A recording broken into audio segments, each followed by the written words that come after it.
Hello, my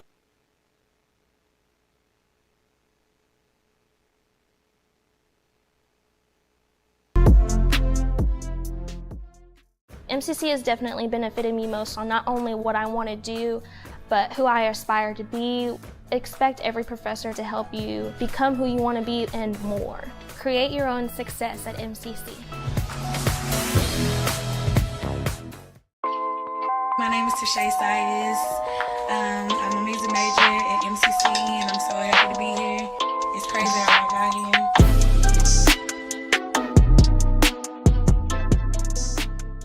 MCC has definitely benefited me most on not only what I want to do, but who I aspire to be. Expect every professor to help you become who you want to be and more. Create your own success at MCC. My name is Tashay Sayas. I'm a music major at MCC, and I'm so happy to be here. It's crazy how I got here.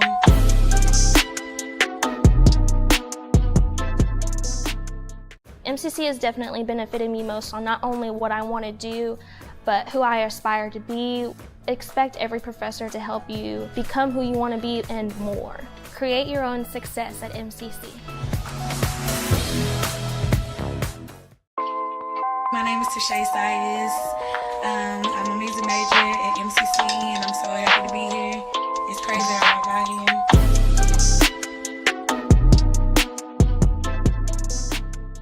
MCC has definitely benefited me most on not only what I want to do, but who I aspire to be. Expect every professor to help you become who you want to be and more.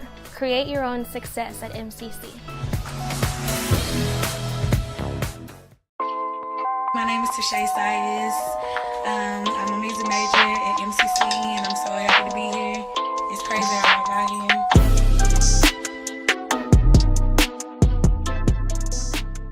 MCC is definitely.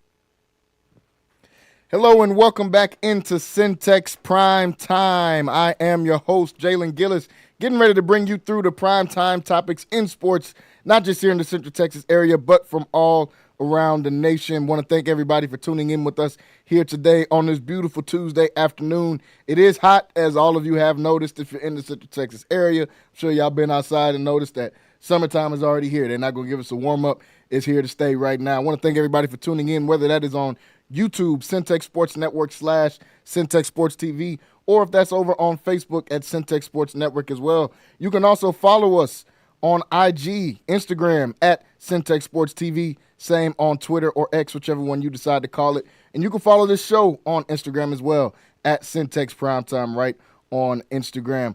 Want to thank you guys for tuning in. We got a lot to talk about here today on this Tuesday afternoon. We've got injuries that could shake up the entire NBA playoffs. We got potential conspiracy theories with the Dallas Mavericks getting the number one pick the same year that they trade away their superstar and their potential best player in their history, franchise history, in Luka Doncic. We'll talk a little bit about the NFL, what's going on in rookie mini camps as well. So plenty to talk about here today on Centex Primetime. Joining me in studio today, we got ourselves a full house. To my left, we got the WISD Hall of Famer, Mr. Wayne Walker, in the building with us. Also joining us, as he does on Tuesdays, the HBCU insider, Mr. Rocky Miller, in the building with us. Rock, what's going on? Hey, what's going on, man? Hey, just glad to be here, especially with my main man, Wayne. He stood with me on a very special day of mine, and I always be grateful for that. My boy, for real. Yeah, he was my best man at my wedding. So we go back a long ways where I was beating him on Madden when we first started, man. Yeah, he was running on tight end flag on me. I couldn't stop He it. still remember the play. one play that beat him, he couldn't stop it, man. Oh, man. But he's my boy, though, man. And glad to have him here today. Well, fellas, like I said, we got plenty to talk about here today. Multiple headlines in the sports news world. Before we talk about the injury that, like I said, that could potentially change up and shake up the entire NBA playoffs, we got to talk about what happened right before the game, the Knicks and Celtics game yesterday, where the Knicks were able to take a 3-1 lead over the Boston Celtics. We'll talk about that. But right before then, they had the NBA draft lottery, and some kind of way the ping pong balls have fallen in the direction of the Dallas Mavericks, as the Dallas Mavericks will get the number one pick in this year's draft, as Nico Harrison attempts to save his career as the Dallas Mavericks GM by now getting the number 1 pick, which we all presume will be Cooper Flagg in this upcoming year's draft. This was one that I talked about it yesterday a little bit. Right before we got off the show, I was just reading the news off live, and in my live reaction, I was shocked that the Dallas Mavericks somehow got the number 1 pick. A 1.8% chance to be able to get the number 1 pick. I think they had a small chance of even being able to get the number 10 pick in this draft lottery, as they were just really just outside of the lottery. They had the 10th spot in the West, played in the play-in game, didn't work out for them. Had a 1% chance to get the number 1 pick. Some kind of way the ping pong ball falls in their favor as they've tried to redeem themselves from the Luka Doncic trade that happened mid-season. Fellas, when y'all seen this, what was your first reaction to the Mavs getting the number 1 pick? When they originally said that, I want to say someone said the Mavericks have like a 98% chance of not getting the number 1 pick. Mm-hmm. So everybody knows that if you a 98% chance of something, you are the father. You know what I mean? You know what I mean? That's your fate, you know. But in this case, you know, with a 1% chance, they end up being the pappy. So, no doubt.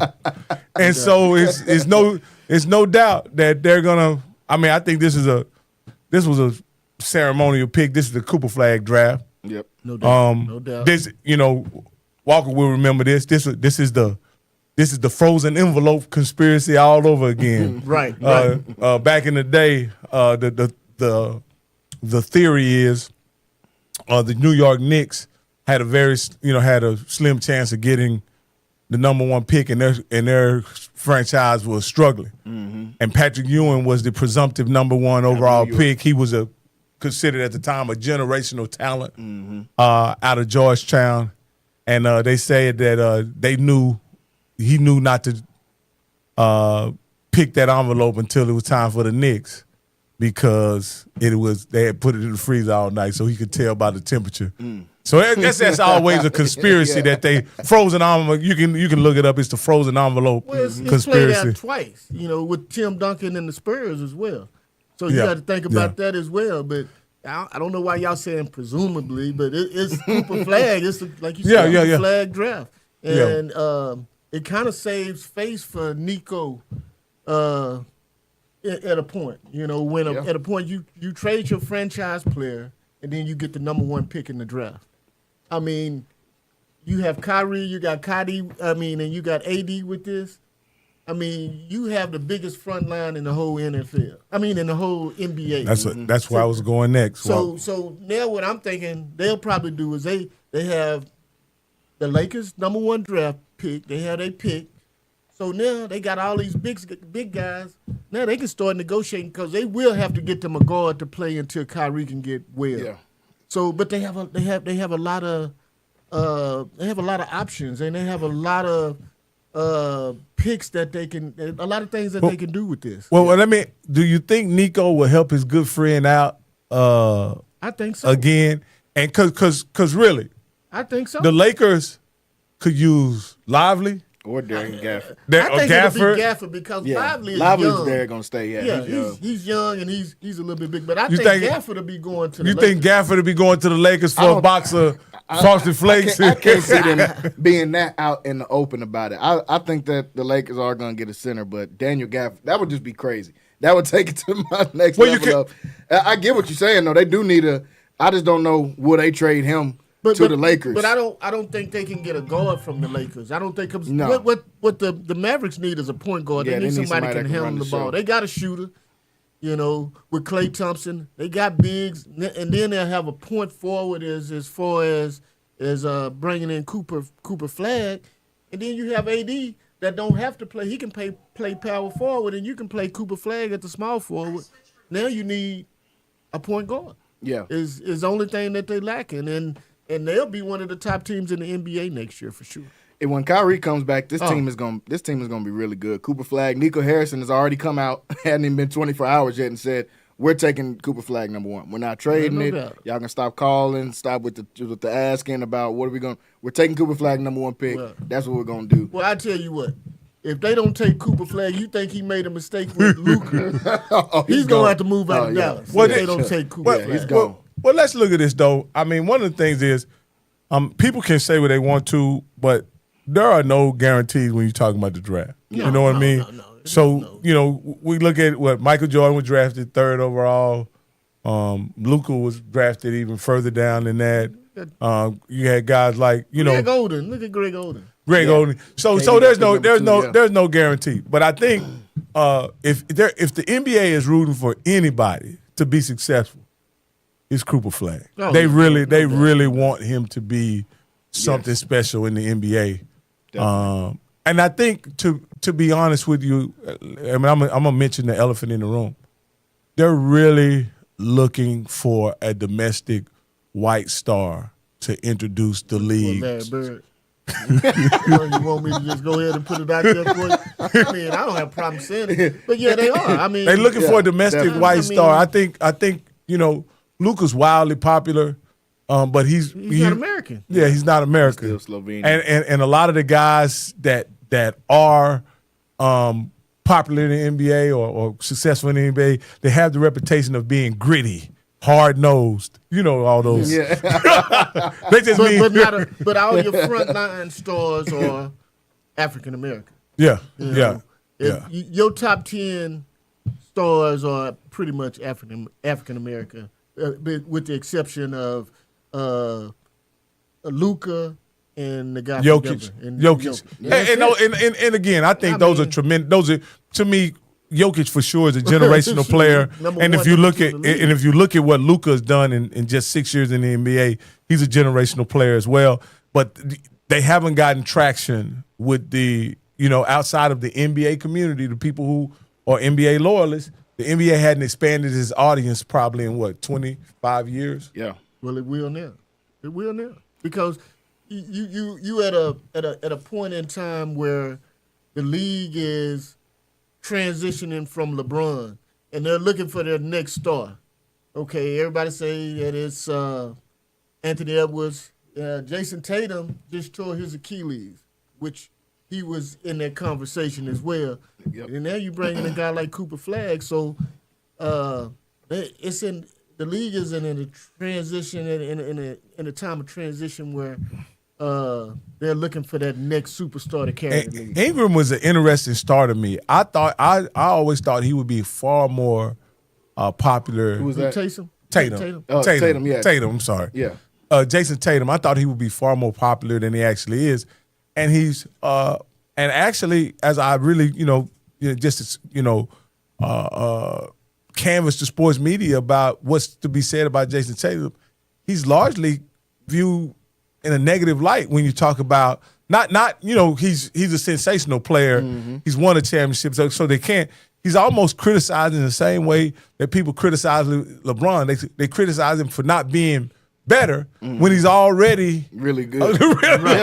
Yeah. He's already a superstar in the NBA, but they criticize him for not being better. And so it's unfortunate that he falls. Hopefully he can recover from this injury, regain all of his powers, and then hopefully he's viewed in a what I would consider reality as being a sensational young player. Well, he'll be a veteran, a seasoned we'll get vet to see by it then. For all of the people that's been trying to argue with me for the last year. Man, Jalen Brown is better than Jason Tatum. He won the Eastern Conference MVP. He won the Finals.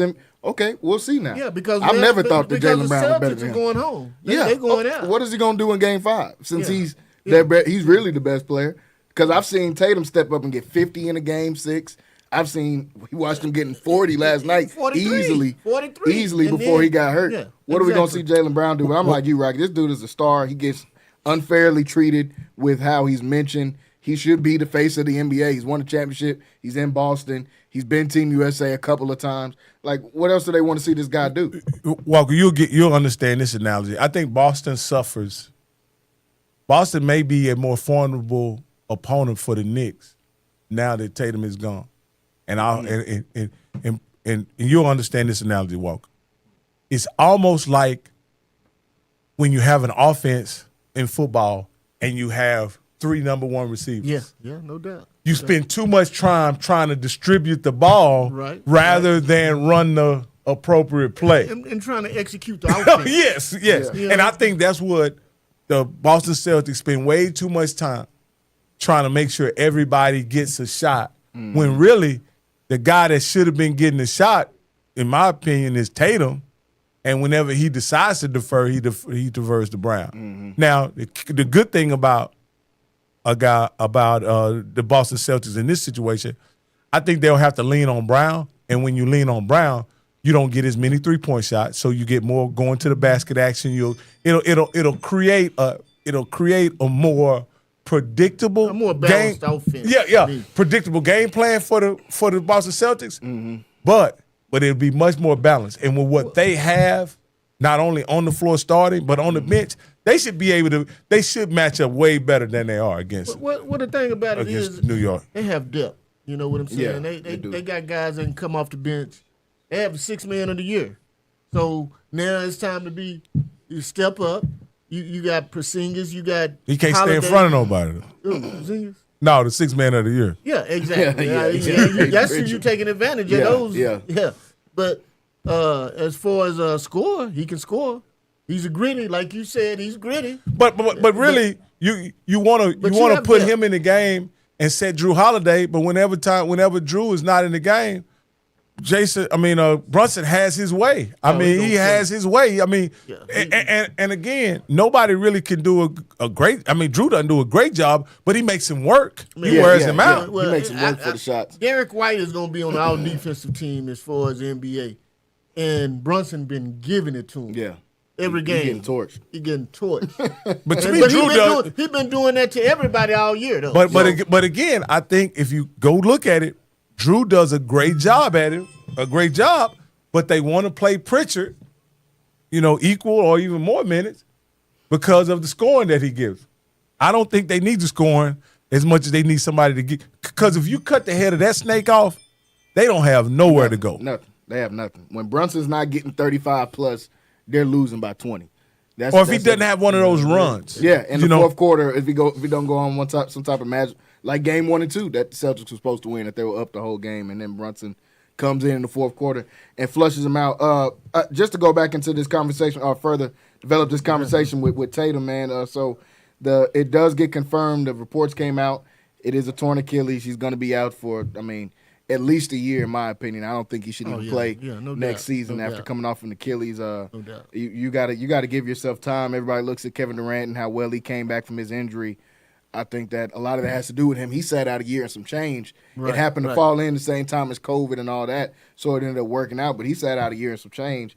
I think we got to see Tatum do the same thing. We'll see, is Brown really a number one option? That's been his whole thing, his whole career is, okay, he's good, but is he a number one option on the team? I think we'll finally figure that out. He's getting paid like one. He's for sure getting paid. Yeah, he's getting paid like one. Yeah, but can he lead the team? I think okay. My issue is you can't look for him to be a traditional number one. You got to look for him to be sort of like a Kawhi type player in this regard. Because you can't expect him to exert the energy that he does on defense. And also, well, I think his defense is this is just me because I had this conversation about the Brown and Tatum. I think his defense thing is overinflated. Everybody watched him guard Luka in the playoffs last year. Who does he guard the entire he's guarding the 4th, 5th guy the whole rest of the season. So he's not going to change anything defensive wise. They're going to stick Drew on somebody. They're going to stick Derek on the next best guy. Then we'll decide between Brown and Tatum who's going to guard the third. If he's not a big, we're going to stick Al on him. So he's not going to have to do nothing. But he wins it. So he usually defensively dominates his matchup. The problem is when they put him on guys who are somewhat bigger or guys that are a little quicker than him. He usually dominates his matchup. And I think if you compare him to Josh Hart right now, he's outplaying Josh Hart. Yeah. So, but Josh Hart ain't Josh Hart is a role player making 11 points. But my point is, they're losing an OG matchup. They're losing, you know what I mean? They're losing a lot of matchups. Well, I guess technically, I don't know what position OG plays, but he's a 4. He's a forward, so he's the 3 or the 4. Yeah. Wherever they put him at. But Tatum makes up that difference. When Tatum, the first 2 games, Tatum wasn't as effective as he should have been. He deferred too much, in my opinion. Yeah, and that's what Tatum. That's always my problem with Tatum is he defers too much. I want Tatum to be aggressive Tatum like he was last night, where he's getting 40 because I feel like he can do that any night. It's not going to get many He's a 6'9" dude that can handle the ball, got a 3-pointer, and he's got good post work and good footwork in the post. So I feel like Tatum is that guy, and he should be more aggressive. Problem is when he's not. The thing that's going to fall off is Tatum leads them in rebounds. Tatum leads them in assists. Tatum leads them in points. Tatum leads them in blocks. Tatum leads them in steals. That's what they're going to miss. He's one of the only players to lead this team in every category. And I think he's their leader. He's for sure. Well, he's their leader, but one of the things that I think hurts the team, him leading the team in assists, is not a good thing in my opinion. Well, they don't have a true point though, so he has to lead them. They don't have a real point guard. He got to facilitate the offense. No, he does it because he deferred. That is true. Yeah, he defers. Because they got Drew Holiday. But Drew's not a traditional. Get everybody involved in it. Yeah, he's a defensive point. But what I'm saying is, on offense, they play that 5 out. I don't like their offense. I don't like their offense either. They play that 5 out stuff. Yeah. I don't like their offense. Three or not to be. That's what it is. And when Tatum goes, well, I ask you, Walker, will they have to change that now that Tatum is out? Well, to me, you got all of these guys. You got Porzingis. That's a matchup nightmare for anybody. You have to use them. You have to use them, but they don't use them. I think you have to work the ball inside out. When they gave the ball to Porzingis in the finals last year, that's what just blew the doors off of. Dallas had no chance once Porzingis started getting the ball because he's their ultimate mismatch for any team. He's 7'3". But when you average, 40, they want him out the paint though. They want him out the paint. I think Porzingis wants himself out the paint. That's why they got him out of Dallas. Over 35 threes. They've averaged over 35 threes per game. Took 48 last night. That just. I mean, your percentage of hitting threes is if you hit 30% of threes, you okay. That's what they say. But if you under 30%, man, you in trouble. If you under 40% shooting threes, you in trouble. I haven't looked up the stats or anything like that, but there's something that happens to them in the fourth quarter with the 3 ball. Yeah. That either they can't make you need it, to change your offense. Either they can't make it, or they're just not. Or they're just not, or New York is guarding it better. Because you've lost 2 games where they came back from 20 and another game where they came back from 14 down. In the fourth. In the fourth. So those are the 3 games you lost. So at that point, you need to change your offense. In the fourth quarter where you're not shooting threes and relying on a 3-point shot, you're working the ball inside out. And even if I'm working it inside out and they pack the middle because they letting you shoot the 3. They letting you shoot the 3, but because you're gonna shoot yourself out the game eventually. Exactly, and it leads to long rebounds. It leads to run outs, which all the things that Knicks won't because they're not a big. They're not a big team. They got Karl-Anthony Towns outside that. It doesn't give you a chance to set your defense. So you just run. Which they don't want them to do because you got Drew Holiday and you got Derek White and Tatum and Jalen Brown. They don't want you to set your defense. They want to get out. So you're playing right into their hands. So I think that's when you need to change the offense and you need to work inside. You got Al Horford, and he can play with his back to the basket, and you got Porzingis. And you got to put Brown in the post. If Brown is going to be playing against guards, go get in the post. You're 6'7". Exactly right. I'm like, y'all, I hate the way that the Celtics run their. I think they have a really, really talented team. I hate the way that Joe Mazzulla runs their offense. It doesn't. Man, it's college style, and he comes from the college ranks. It's college style offense, in my opinion. That's right. Like those teams you see that's a 13 or 14 seed in the NCAA tournament, and we just gonna put up a bunch of threes. Harvard, one of those teams every year. We're gonna put up a bunch of threes, and we're just gonna take our chances on the numbers game. Threes can take you out the game, but threes can put you back. Well, in the this game, is what and since LeBron's haven't been playing, it's crazy that usually I make it a point just to watch whoever LeBron is playing. Now LeBron's not playing. I'm watching more basketball because I'm watching all the games now. But it's just funny how that works.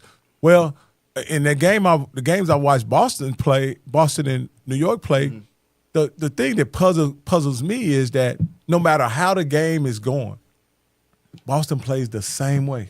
No matter whether they're up, whether they're down, like exactly. It doesn't seem like they're making any adjustments. Or and that's on the coach. It's Mazzulla. And that's what I was going. That's what I was going to bring to you guys. You guys are probably know more basketball than I do. Is that schematically, it seems like when you got a 20-point lead, and you're struggling outside, or maybe even be tired, you just start throwing the ball in the paint and get that foul or it's the exact same as football. We're running the ball. And then you take away the clock. If you're shooting quick threes, like I say, it's leading to and it allows the team to get back into the game.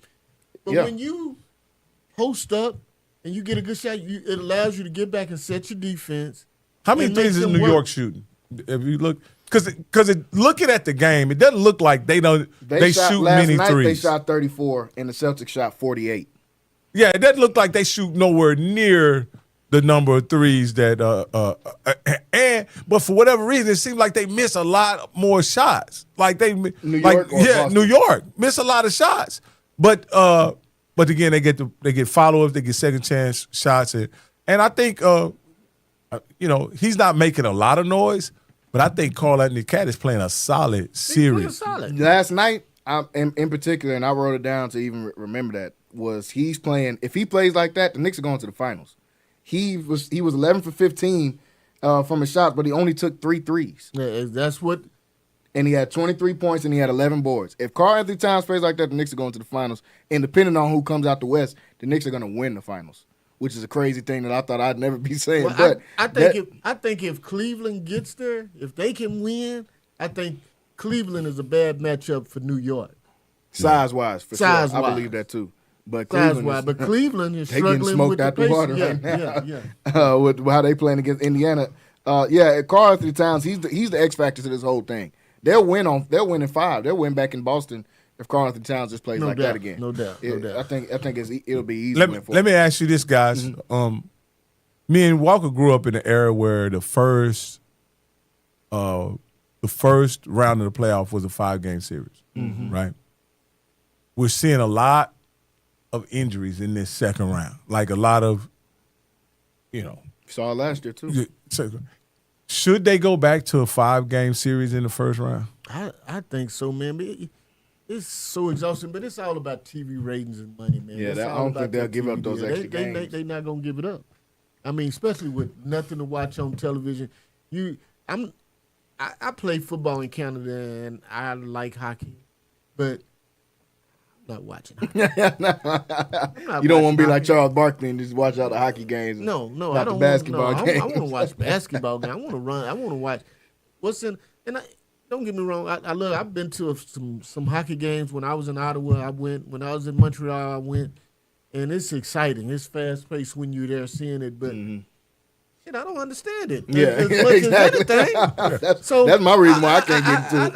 I'm not going to get into that. That's not my thing. I watched it one year when Mario Lemieux played, and they would put like a little blue streak on the ice where I could keep up with it pretty good. But the next year they took the blue streak off because the fans didn't like. Speaking of Canada, Walker, we had a guest last week said he was your former teammate, guy named Don Narcisse. Don Narcisse.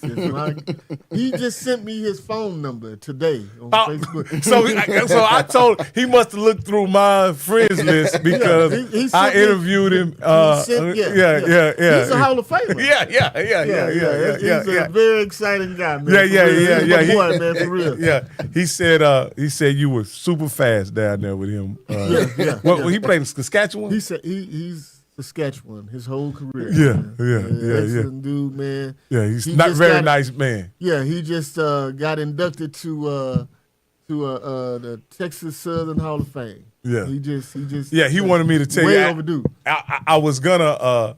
My mama been asking me, "Have you told Wayne? Have you told Wayne?" And Mama, just want you to know, I finally told Wayne that that Don mentioned him, spoke very highly of you on the interview. And he said, "Where is Wayne?" He was like, "Where is Wayne?" I was like, "Hey man, he's me and Wayne are friends. He's the best man at my wedding." And I'm glad he reached out to you. Yeah, he did. He reached out to me. Actually, today, man, and we traded numbers and said we're going to have to get together. So. I think he does some camps and all kind of stuff. Yeah, he does some camps. In Houston area. Yeah, man. And in Canada, he does some camps in Canada. Yeah. Because he's a Hall of Famer. He got inducted into the Canadian Hall of Fame, and man, they love him. This guy used to catch, every time he catch a touchdown, he had this electric dance that he did, man, that the Canadians just fell in love with. So, man, but one of my main guys, man. And an HBCU guy. Yeah. He's an HBCU guy, Texas Southern guy. I just wanted to bring that up here on the air, man. Sorry, I didn't mean to hijack the show. You're good. It's a little and HBCU Coach's Corner will be happening tonight at 8 o'clock, and we got Stanley Connors, the head coach of Lane College. Lane College, for those of you who don't know, it's in, I believe, Nashville. Ain't that right, Roy? Yes. Yeah. Yeah. It's HBCU. It's a real school. Yeah, Lane College. It's not ICDC or No. It's Lane. Matter of fact, Coach Cole won SIAC Coach of the Year while being the head coach of Lane. Yeah. Yeah. A made-up school. Yeah, that sounds like one of the movie colleges. Okay. Yeah, you said it wasn't. Yeah. Somehow we get a PV mention in here. But back to the talking about the Celtics just to wrap them up. So, are we looking at their chances of making it out of this round now? Down 3-1. Jason Tatum injured. They're pretty much dead in the water. I would like the series to be extended because I really those after LeBron got eliminated, those days where we didn't have basketball was really rough. So the percentages don't favor them. So I would say that they out of there. I'm just gonna say they done. So New York basketball in full effect as they got a chance to close out the Boston Celtics, I believe tomorrow. Either tomorrow or Thursday is when they'll have a chance to close them out in Boston. If they're able to do that, it'll be on Wednesday where they'll play back in Boston. If Boston can get one more, I think they'll close it out in New York. The fans are going to be going crazy. They're already going. You would think they won a championship right now if you went out there to New York, just the way that they're acting after this win. But with Jason Tatum going down, it's going to be tough for Boston. Happens at this time, too, where they got a lot of decisions to make in the offseason. That second apron is going to kick in. I don't know if they'll be able to continue to pay Pritchard, who just got the Sixth Man of the Year. He's going to want another contract. Sam Hauser's contract, I think, will put them way over into the red after they just re-signed him to a $40 or $50 million deal. So they got decisions to make, and Tatum's probably not going to be able to play the entire next year. I got and we'll get a chance to discuss this a little more, but I wanted to say this about the basketball season. You know, LeBron is out. Kawhi's out. Look like Steph is on his way. Look like Wardell is on his way out. Giannis. Giannis at the house. So looks like we're gonna have some guys playing in the big game that probably are gonna be their first time on the big stage. Yep. And how do you think is this what the NBA wanted? Because I don't ever think it's what they want. is what they got now. No. I mean, I think they want a New York team, so they'll be happy with a New York or LA team. Yeah. To be in the finals because that's ratings. Yeah. Yeah, for the NBA. And then New York is a team that hadn't been to the finals since '99. Yeah, so so they'll be happy in that regard, but not having a Steph or a LeBron in it, kind of. That's why we was talking about that transitioning because you don't have a Giannis, you don't have a Steph, you won't have a Jimmy Butler, you won't have a LeBron, you won't have the big names, and you won't have a Durant. You know, Shea, you may have Shea, or you could have a Jokic or Ant-Man. So that's what have a Brunson. So I think this is a season where the NBA has an opportunity to transition and create more younger stars. Yeah. And I think you know Tatum is out now. You still have Jalen Brown. You have Brunson. You also have Cat, and who I think is who could be a sensational star as well. Got a guy like Halliburton. You know what I mean? And then Donovan Mitchell, I think he's sensational. I love it's just Mitchell. Spider's just he's climbing uphill now. They're just the injury bug has the Cavs in a chokehold. Yeah. And then of course, Ant-Man is trying to put away Wardell and the Warriors. Yeah. And so and that's Steph's real name for those of y'all who don't know that. His name is Wardell Stephen. That's like them calling me his mom and daddy messed him up, didn't it? Wardell. That's like them calling me Ronald, man. That's my first name. But you got all these guys like no Embiid. You don't have no Durant. I mean, and then the league is in transition. To be honest with you, like that's why it's a good time for a Cooper Flag to come along because they're trying to look for that next star. Durant's been hurt. You got the guy. What is the other guy? Houston is a young team that's coming along. Orlando is a young team, so now you get to kind of see the young guys shine. Oklahoma is a young team, so it's a great time for the NBA to kind of transition into the younger players. You know what I think is kind of refreshing about this? To have conversations about the NBA, and we're not talking about LeBron. And I'm a LeBron guy, man. I'm a LeBron guy. But so much of the conversation, he sucks so much of the era whenever he's involved in something. The season to watch. Yeah. I don't want to hear about LeBron, what shoe he wore in game 43 of the season. Like, bro, we don't care. You know. Yeah. But we're at this stage now where we only maybe have 1 or 2 more years of LeBron, or maybe 3, because he's still playing at a high level, so we better enjoy it while we can. That part for sure. You know, and I look forward to LeBron being somewhat at some point like somebody we'll talk about here shortly, Dion and Shador. I look forward to him passing on the torch and having that kind of interest. You know, my affinity for LeBron will be expressed in my interest in how Bronny's doing in the league. You know what I mean? The same way, I believe that a lot of, when I really think about it, a lot of the fame and the interest around Shador Sanders comes from his direct affiliation with his father. Oh yeah. Well, I don't want to put them type of expectations on those guys, because you're talking. No, I'm just talking about this. I'm talking about, I understand, but I'm just talking about just from an interest and a fan standpoint. Like, okay. Like people are. I want to see both of them succeed, man. You know, Bronny's suffering from. Why does everybody want to talk about the 51st pick of the league? And then the same thing with Shador. People are saying it's literally the same conversation over again. Yeah. Why is everybody so concerned about a 5th round draft pick? Yeah. He went 144. People don't realize that the stardom that his father, those guys' fathers had, and what those fathers meant to the culture, that people are going to be extremely interested, to the point to where I don't know where Shador was in the lineup, but but I know we were going to talk about it. His impact on the NFL has already taken. His jersey is the #1 selling jersey in the NFL right now. Shador Sanders. So he's already had an effect on. If the he NFL. Shador Walker, is that the case? Huh? If he Shador, no. What I'm saying is, if he Shador Walker or Shador Miller or Shador Gillis, he doesn't come in with that kind of fanfare. He doesn't have that type of juice. He doesn't have that type of interest. And the interest is, it's a lot of people want this young man to fail only because of who his father is.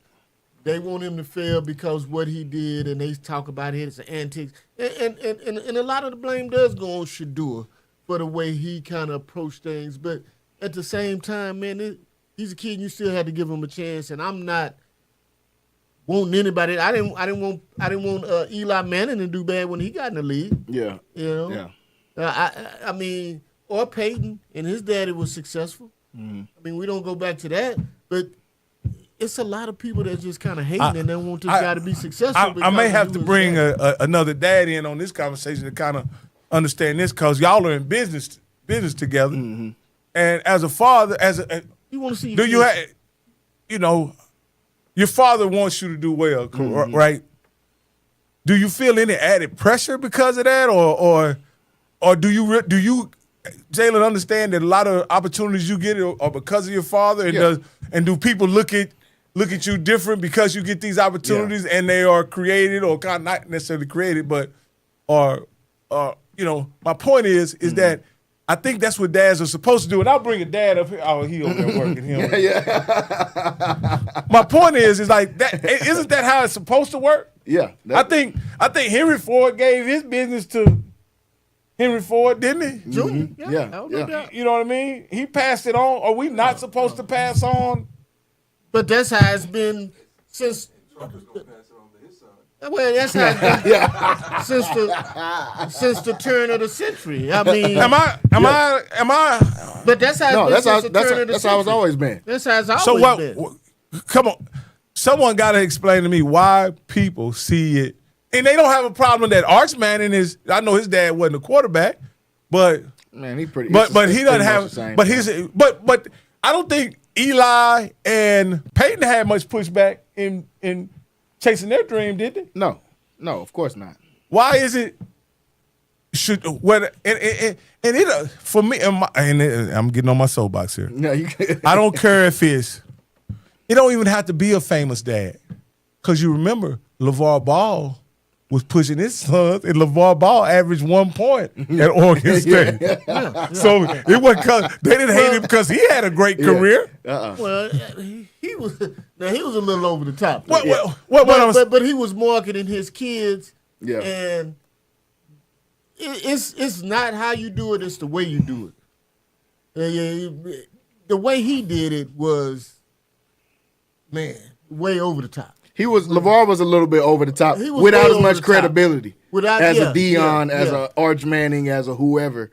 But what I'm saying is Deion, LeVar, and LeBron, they get a totally different response. You got to understand, probably the biggest people are forgetting this guy, and I know Roy and Wayne will remember this guy.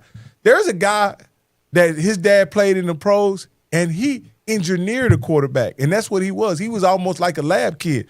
You remember Marinovich? Oh yeah, no doubt. That kid, and that's what he was brought up for. Yeah. Did he get any pushback about creating the perfect quarterback? No. He did get some push. He got some pushback. He got some pushback.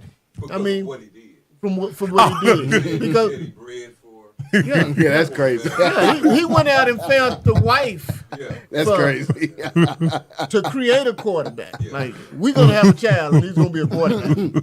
Well, see, that's a little wild. That's like AI type thing. But maybe because Marinovich is my contemporary. We're around the same age. But I don't remember, and maybe social media creates this, a lot of the criticism around it. But I remember him being almost, even though he didn't have a great walk with the test, he didn't have a great college career. He was a average quarterback at USC, if I'm not mistaken. He was, and he still got drafted first in the first round. But this is the thing: when he wasn't successful, it played with him mentally, and he tried suicides a couple of times. Got involved in drugs. So his dad ultimately led to. Yeah, and then later on it would come out that his dad was abusive in some of his training methods. Yeah. Again, my point is saying this: I don't remember the vitriol of trying to do something that LeVar, LeBron, and Deion is trying to do. Those guys, Archie Manning, his sons coming on the football, it was welcomed. Matter of fact, even when he didn't want his sons to go to certain teams, the NFL made accommodations for both of them, didn't it? Exactly. And this is the thing about it, man. This guy has a passion. You're trying to take this kid's passion for football away. Mm-hmm. He wants to play. He could have said, the hell with it. I got $12 million. I can live. Do what I want to do. You have generational talent. You can become a rapper. You have generational wealth. You have generational wealth anyway because of your father. Daddy just signed for 50. Yeah, sure. and you made $12 million. Then you got a brother that's doing the media thing on the side. You have businesses. You have all kinds of stuff that you're involved with. You don't have to play football, but it's a passion, and that's what he want to do. And you're killing his passion. I just don't understand the way people think. I read a lot of stuff on social media where, man, they don't want this kid to be successful. But I don't just think they can stop it. Man. No, there's nothing. The thing is, there's nothing they can do. You can say as much you want to. As far as the NFL, I think they colluded to keep this guy from being drafted. And you got this one rebel of a owner who went out that they don't like anyway because he Jimmy went out Haslam. and paid. He does what he wants. He does what he wants to do. For sure. So he's got money where he can stick it to you. Yeah. And he sticks it to him. Yeah. So at this point, you had all these guys saying, we're not going to draft him. And he was like, you know what? At this point, if we can get him in the 5th round, let's get him. Yeah, I think he was on board for a minute. And I think all his front office guys that he hired that was under him, but at the same time, as an owner, you know the news, you hear about this guy. because he was worldwide news. And so now he's saying, well, hey, man, this guy still ain't drafted. Let's get him. If not for him, he wouldn't have got drafted. No, and here's what I said. Cleveland had one pick left. Mm-hmm. One pick. That was their last pick. Yep. And they traded they traded up to get him because I think I actually thought they feared Jerry Jones would get Shador in the 5th round. Yeah. He wasn't gonna get him. But well, I know you believe that, but I mean, it was the 5th round, and Jerry hadn't made much noise, and so regardless of what the circumstances are in Dallas, I think Jerry would have considered it. I'm just gonna put it like that, you know. He's saying nah. No. But here's what I will say. Here's what I will say about it. Mm-hmm. You've seen some sensational passes leak out of, I ain't gonna say leak, released by the Cleveland Browns. Mm-hmm. I'll just say this, and this is no hyperbole. I think they're happy with their 5th round selection. Oh yeah, no doubt. I was looking at the picture they put out on social media with the 4 quarterbacks standing next to each other and flat. I'm like, yeah, they happy they made this pick. Dylan Gabriel, my height. Joe Flacco, 53 years old. And Kenny Pickett, we've never seen him be successful in the league so far. So I think that they're ecstatic with their 5th round pick and what they made with Shador. We're going to come back to this. I got to take a quick break. When we come back, though, we've got to talk some more about this NFL offseason and the Shador thing because I've been waiting to ask Rocky about this. The Shador thing and what's been going on with that. We'll talk a little bit about your Dallas Cowboys as well, Rocky. We'll talk a little bit about their NFL offseason, too. And we'll wrap up and talk some more about these NBA playoff games. Stay tuned and stay locked in with us right here on Centex Primetime. We'll be right back after this short break.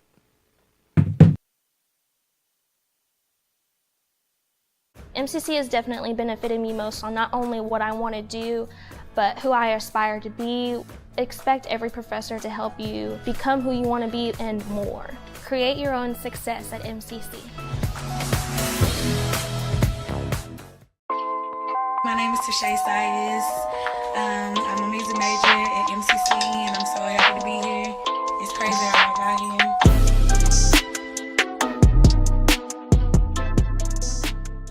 MCC has definitely benefited me most on not only what I want to do, but who I aspire to be. Expect every professor to help you become who you want to be and more. Create your own success at MCC. My name is Tashay Sayes. I'm a music major at MCC, and I'm so happy to be here. It's crazy how I got here.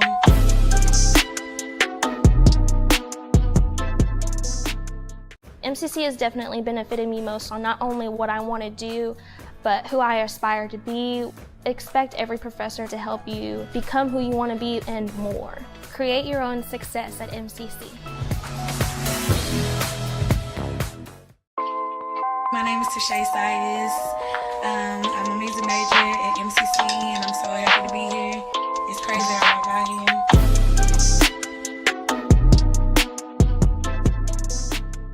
MCC has definitely benefited me most on not only what I want to do, but who I aspire to be.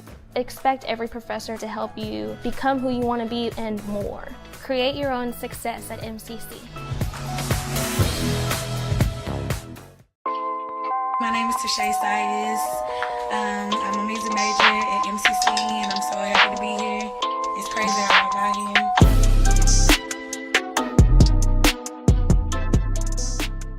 MCC has definitely benefited me most on not only what I want to do, but who I aspire to be.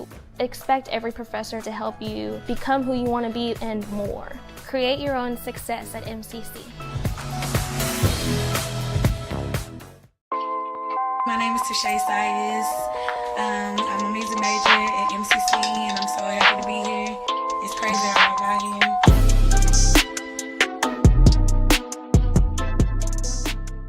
MCC has definitely benefited.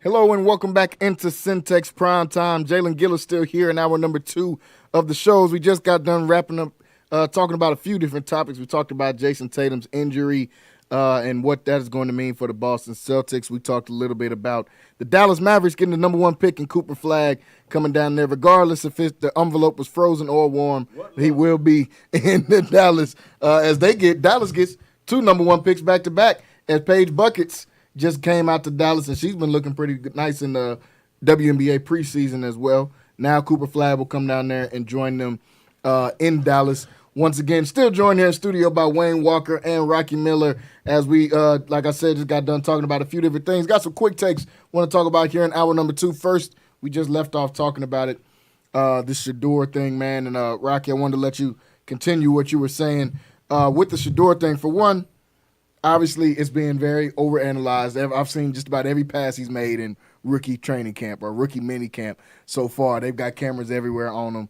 I saw the picture with all the quarterbacks standing next to each other and all that. And you were saying that Browns are pretty happy with their 5th-round pick, their 5th-round selection, and choosing Shedeur Sanders. How do you feel about how he's being covered so far? Because I feel like it's kind of a lot already.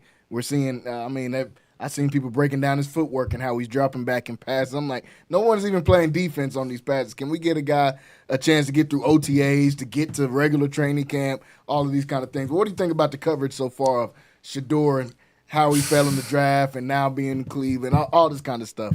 Man, I think, Shedeur is an interesting case study because, and I'll run it down like this. Before he actually played at Colorado, mm-hmm. the conversation was around he plays at a lower level. He wouldn't be able to do that he's doing at Jackson State at the Division I level. And okay, he goes down there.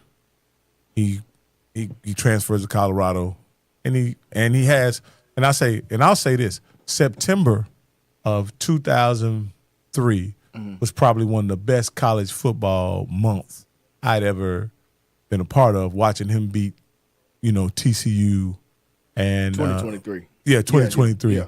Like that story was sensational. Yeah. That story captivated America. And even though it fizzled out right in front of America, for him to come back the next year and play sensational, really, win 9 games in front of, and it's almost like the kid can't win on the field.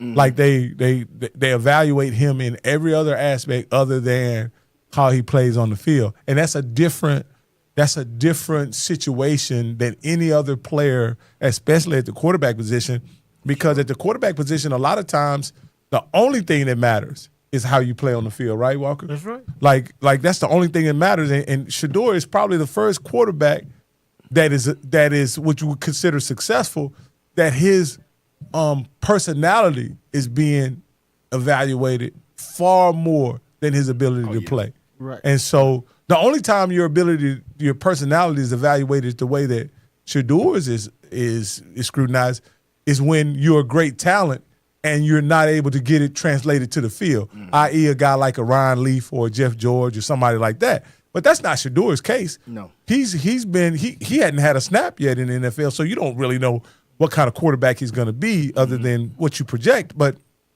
in this small window where he's been an NFL prospect, seems like they don't – whenever we talk about what he did on the field, his historic passing completion percentage, what he was able to do with really a substandard offensive line, what he was doing, what was able to do without having – they were better – we who watched him knew that those receivers were better than the ones he had at Jackson State, but we realize now that they weren't really top-tier elite receivers in college football because you see where they were drafted. They weren't seen as that. My point is saying is he's a guy that his personality has been evaluated in a way that I don't think other players were, and through this particular cycle, I don't think it mattered how he played in rookie camp. I don't think it mattered what he was, the playbook any of that. I think he had to win the personality contest that he or he had to remove all doubt that he's a arrogant, petulant brat. And he had to show people that he's a humble, nice person. And I think he did everything he could this past week to do that. And I think he's slowly but surely winning people over. Now, the fact that they're releasing videos of him throwing dimes, like the Browns are releasing videos of him throwing dimes, doing it. That lets me know one thing. Whatever we thought about him as a player, they think about him the same way. Otherwise, they would be showcasing another quarterback that they drafted two rounds earlier. He's getting opportunity now. He's in the quarterback room. All the quarterbacks in there, they being evaluated. They learning the same thing. They learning the same offense. And so now you have a opportunity to display your talents against other guys, learning the same thing. Because all these quarterbacks are new. All these guys are new to this team. Joe Flacco probably played. I think he played 2 years ago for him. Mm-hmm. But Kenny Pickett, it's a new offense for him. Yep. New offense coordinator. Dylan Gabriel, same thing. So they all come in on the same level. So he gets to be in that quarterback room and learn the same thing that they learn. So everybody's being evaluated, and you get to learn the same thing the other guys learn. So, I mean, I think he'll come out on top. I think he's had some of the best teachers. I think he's played football under pressure his whole life because of who he is, because he's Deion's son. So they always had an expectation for him, and even when he's exceeded those expectations, he still wasn't given a fair opportunity. So I think being drafted in the 5th round humbles him and makes him a little bit more hungry and is going to make him work even harder. So I know he'll go get it. Yeah, I believe Shedeur is definitely going to be fine in the league. I'm like you guys said, looking in that quarterback room, I think he's going to be the one that comes out on top of that. And like Wayne said, he's getting the same opportunities the rest of these guys now. Now we can throw out the attitude part. We can throw out the where should he get drafted, the what is his dad going to say. All of that is out the window now. Yeah. Now it's just here. And like you said, I think the Browns not only were excited about picking him in that 5th round, I think they were excited about picking him in general because he had the most meetings with the Browns in the draft process. They went to dinner twice. They came to Boulder. They came to all these things, and everybody was thinking it's for that number 2 pick. Ended up being for that 5th round pick in there. But they evaluated him more than any other team did, I believe, in the draft process. Well, I believe this. I believe that Jimmy Haslam is a much better businessman than he is a football man. Oh, yeah. But for sure. In this situation, and it's probably rare, but what was good for football was also good for business. Oh, yeah. You know what I mean? Sure. And so in this situation where you, of course, I believe when they do the 30 for 30 on this, you'll find out that Jimmy Haslam had some type of correspondence with Deion, and while this was going on, because I think Deion is the kind of guy that owners like. Deion's the kind of guy that owners appreciate, and I think Jimmy Haslam had a meeting with Deion that wasn't with Shedeur, if I correctly. Probably, yeah. I'm not sure. Yeah. And don't get me wrong, the arrogance of Deion and Shedeur hurt him in this whole process when you go out on record and say, hey, we only gonna play for 3 teams. Then you start putting on red and blue cleats, and then Tennessee had the first pick, so those were 2 teams but you knew he wasn't going to Tennessee. New York had already mentioned that they weren't going to take him, that he had a bad interview, so they tried to put out this bad press against him, saying that instead of them asking him questions, he started asking, well, if you're in a job interview, you want to ask questions anyway. You want to ask, what am I going to be doing? How much am I going to be paid? That's part of a job interview. But they put out all this negative press about him and saying that, that you'll need to unlock your iPhone first. That he wasn't the guy that they really wanted, and they went at him and they drafted Jackson Dart. Mm-hmm. So at this point, you put yourself in a bad position with your arrogance of saying that, hey, we only play for 3 teams. So now you go through, and the teams that really do need quarterbacks, like a Pittsburgh, which Pittsburgh was one of those teams he said he would play for. Yeah. It was one of the teams I thought would have been running to get. It was Pittsburgh. I thought Cleveland was one of the ones he wouldn't play for. Yeah, exactly. Same thing I thought. And that's what it was. It was Pittsburgh, New York, and the Titans that he would play for. Those were the 3. There's only 3 teams. And the Raiders. I think the Raiders was one of those teams, Vegas too. as well, yeah. But there's only a few teams. It's some teams, and Cleveland was one of those teams he said he wouldn't play for. I think the Saints were in the quarterback business, and he would have played for the Saints. Oh yeah, for sure. Yeah. New Orleans. But Cleveland was one of those teams. He That's the definitely first X in there that we take you off the list. Yeah, that he said he wouldn't want to play for because of the organization and all of this. But now you humble because now you get this opportunity. This team chose you. They wanted you. Now you're in their building. Now you have an opportunity to dispel everything that was said about you and go out and win a job and play football. And that's all you want to do at this point. You want an opportunity, and now he's getting an opportunity. Yeah, and he's gonna get a fair opportunity. Even if it's not this year, like you guys said, he can sit back and wait a little bit. He made some money in college too. So the one thing I wanted to say is that at some point, if it's clearing away, he's a better prospect than Dillon Gabriel. How do the Browns save face, or do they have to in this situation? I think that's over with trying to save face. They don't have to. He's a third-round draft pick, and he's going to get bonus money. But I don't think they're going to cut Dillon Gabriel. No. What I'm saying is, do they try to find a home for Dillon Gabriel? Do they trade him for a player or something like that? Depends on what Kenny Pickett does.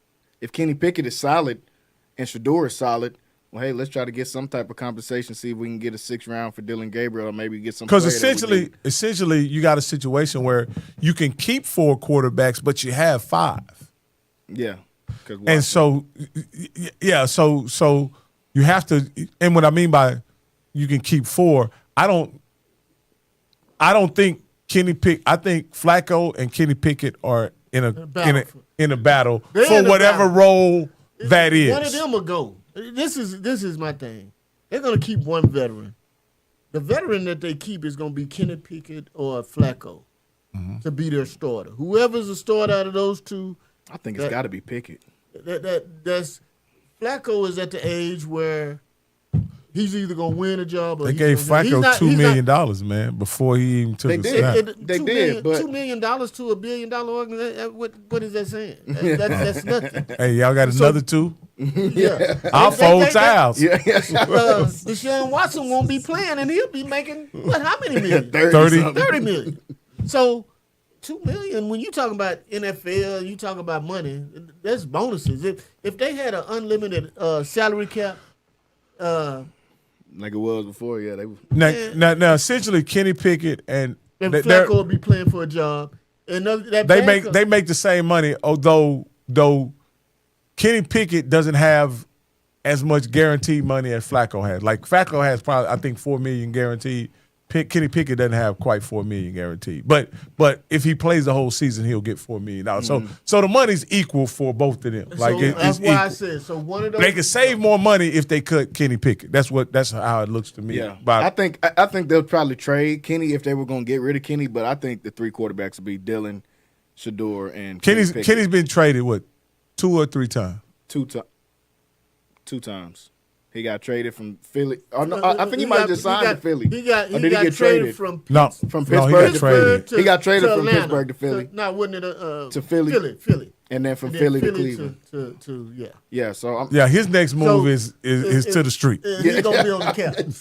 He's gonna be on the couch. His next move is to the couch. Yeah. You know what I'm saying? I'm not a huge fan. He'll be on the podcast. And then maybe we can invite him here. And he got traded for the Browns' 3rd round quarterback, didn't he? Third string quarterback, didn't he? Skylar Thompson? Dorian Thompson Kelly or however something like whatever. Kelly Thompson or Thompson Kelly, whichever one. Yeah, he got one of those RG3 names. Yeah, he got a 5-piece name. He might be on the podcast with us. Yeah, I don't. And the future can't look bright if they draft 2 quarterbacks. I mean, you done been traded twice, and you've only a 3-year veteran. You guys kind of answered my question that I was concerned with when he originally got drafted, and then from the reaction that the Browns organization had. Is he going to get a fair shake? With them releasing that kind of footage of him actually diming people up and them not releasing any footage of Dillon Gabriel, I don't know what that's about. But they did release. I end up finding out by going on some Browns fan sites that they did release a throw of Dillon Gabriel, but it was the interception that Schlesinger had that they showed him returning. But you don't see who throws the interception. Yeah. You just see. You can't see him behind the offensive line nowhere. That's why. Let me tell you how the NFL works. So Shador has the #1 selling jersey in the NFL right now. Sometimes when you talk about business, every social media post is going to be about him. I've seen him. It's money. Then you talk about if he wins one of these jobs. You're talking about fans. You're talking about your local market, watching your games every weekend, and interested in. So you see all of this, and it's all about money at some point. Especially if I have a chance to pick Dylan Gabriel or Shador, they did. And they're on the same level, and they on the same level. Well, I think I'm gonna take the guy that's gonna put more millions in my pocket than the guy that's not. Every social media post from here until training camp is going to be about Shador. Because like you guys both said, it's going to sell. You're going to get the most hits. And then all the press you've gotten for the last year is that you gave the freaky guy $300 million. So they trying to get off of that and get some of this over to, okay, we got Shador now. We don't have to talk about the diddler of Cleveland going out there and getting that. But now we can talk about Shador, and that's going to be all a married man you talking about. We talking about his past. Diddy might be married too. Oh boy, y'all. And then we're talking about at a very low risk. We're talking about a very low risk draft choice. Yeah, that you had the rights to for 4 more years. Yeah, and that you ain't gonna have to pay him nothing compared to what you had to pay Deshaun Watson. Yep. Or Joe Flacco, or Kenny Pickett, or whoever was one of those guys. If you think you got you a guy that can lead your franchise, you let Flacco or Pickett lead the way this year. You can get rid of Deshaun Watson next year, and then you got your guy next year. Yeah, I saw where I want to say is Brock Purdy's rookie year. Mm-hmm. His rookie pool paycheck was like $700,000 on top of his regular paycheck because they have in the NFL it's weird. Like if you're a rookie and you play a certain amount of snaps, you get there's this pool of money that goes to each team, and they have to pay it out to all the rookies or first, second, or third year, all the players in their first contract that outperform their contract. So there's an opportunity there for him to get some of that pool money, and that's for guys like him that are late round picks. They end up playing more than they anticipated. But again, good thing about Shador is this: him not signing the $48 million contract doesn't affect anything about his lifestyle. No, absolutely not. Because he comes from bread. And he made plenty of it himself in college. And then he's still gonna get endorsement deal. He still got endorsement. He's one of the only. He was probably the only Nike athlete that was past the 3rd round. He's one of Nike's athletes. I think it was him. He's not hurting. Oh no. Nike probably gave him more money than what he's gonna make in the league. He's not going around looking for apartments right now saying, "Wait till I get my bonus check." You know what I'm saying? Like a lot of rookies, hey man, I want to live here. And I play with the Chargers, but man, hey, we're gonna have to wait till that check come. Yeah, man. Well, And say that ain't his situation. That ain't his situation. No, he's already sitting up. He didn't have. Now the other deal is he still doesn't have an agent. And does he need one? Yeah, I was gonna say. I think does his he dad need an is his agent? agent. Yeah. That's who is his agent. Yeah, I think his dad. Why not be? Well, they joked about it during the draft and said that ain't worked out too well. You don't even need to be an agent. All you have to do is get the fine print because you fall in the category in the NFL anyway. He paid the NFL 1%, and then he gets to sign a contract because he does have to pay the NFL 1% for not having a certified agent or whatever it's called. I don't know what it's called. They're gonna get some money out of it some kind of way, man. But yeah, Shador, this is gonna be a talked about thing all summer long. Yeah. Wayne, I know you got to get out of here. And I especially don't want to hear what Miller has to say about these Cowboys. Yeah, now he think they gon'. I mean, and I know that's the topic we finna. Yeah. Hey man, you got we got wide receiver 1, and now we got wide receiver 1A. You know what I mean? But you still, gonna be third place in your division because Philadelphia is still gonna be on top, and Washington did some things, and we'll see. They feel like they can take Washington. But I do think before I get out of here, I do think the Cowboys will win more games and will be competitive, and I think they will have a very good offense. I just don't see them on defense. I don't think they can stop anybody from running the ball. They still didn't address the defensive tackles, and that's what their problem was last year. People. Do we still got Zimmer? Yeah. So that's gonna be their issue. Wayne, appreciate you jumping on there with us today, man. All right, brother. I see you, Mark. Yeah, he'll be back on here tomorrow to be able to discuss some more. There's some more. Folks, want to thank everybody for tuning in with us. We want to take a short break. We'll be right back after this very short break.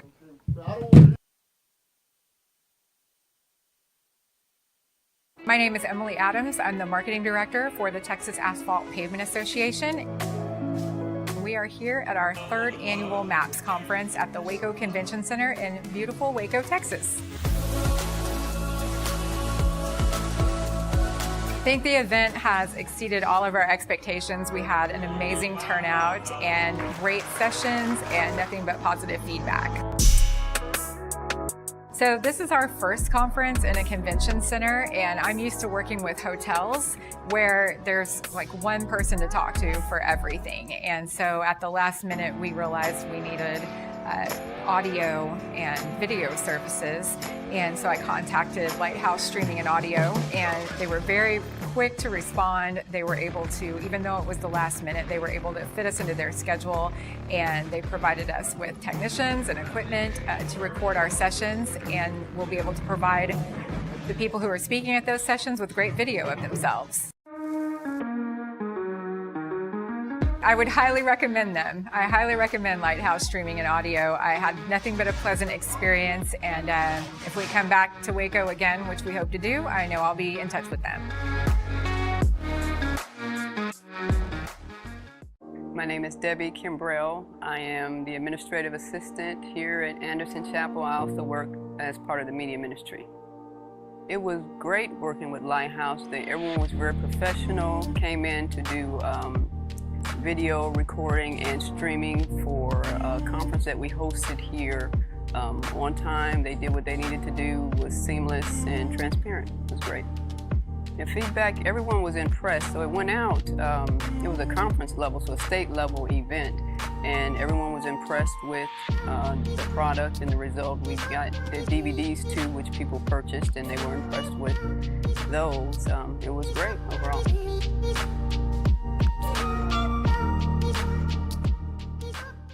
Hello, my name is Roy Gillis, founder and CEO of Lighthouse Streaming. Over the last 4 years, we've had some tremendous successes, none of which could have been accomplished without you, our clients, and our viewers. From my family and the staff of Lighthouse Streaming, thank you. My name is Emily Adams. I'm the marketing director. Hello and welcome back into Centex Primetime. Jalen Gillis still here in the final minutes of the show here today. I want to thank everybody for tuning in with us today, whether that is on YouTube, Centex Sports Network / Centex Sports TV over on YouTube, or on Facebook at Centex Sports Network on there. You can follow me. You'll see my tag at the bottom of the screen there at Jalen Gillis on Instagram. You can also follow the show at Centex Primetime right here on Instagram. You can also follow the man to my left here, Mr. Rocky Miller, on Instagram as well. Rocky, what's your handle on there on Instagram? Rocky Miller 1, ROCKYMILLER 1. Yes, sir. So that's where you can find it. We just got done talking about Shedeur Sanders and the Cleveland Browns putting him up as the poster boy right now of their franchise. It's only rookie mini camps, so you can only really show the rookies.